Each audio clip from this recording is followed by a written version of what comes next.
আমি চাই না তোমার আমার দেখা হোক আর এই ধরনের তলে। হিসাব নিকাশ সব পড়ে থাক।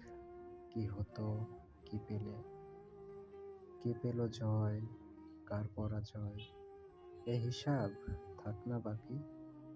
তুমি আমি যে যার মতো, দুজন দুজনের দূরেই থাকি। কোনো এক দীর্ঘতম দিনে, দুপুর বিকাল, সন্ধ্যা কিংবা ভোরে, তোমার আমার দেখা হবে খোদার দরবারে।